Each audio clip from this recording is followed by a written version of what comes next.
This Windows Update error code is one such error that appears when you try to install a system update.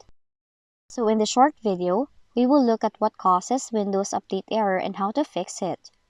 Now, corrupted system file is often the cause of the Windows Update error. So to fix this issue and get your system running again, restarting your computer is always a good start.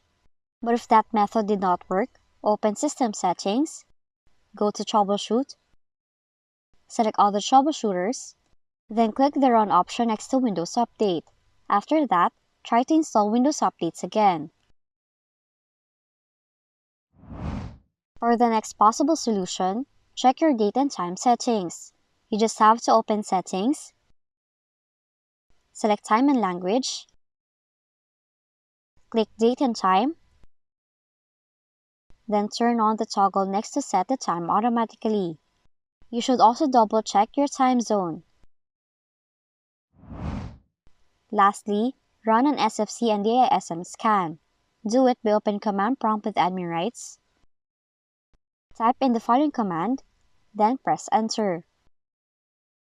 Afterwards, type in the next command, then press Enter again. Now you may have to wait for a while for the process to be completed. And those are the following ways on how you can fix this Windows Update error code in your Windows computer. If you found this video helpful, kindly like and subscribe. You may also click and turn on the notification bell so you can be notified from whenever we release new videos.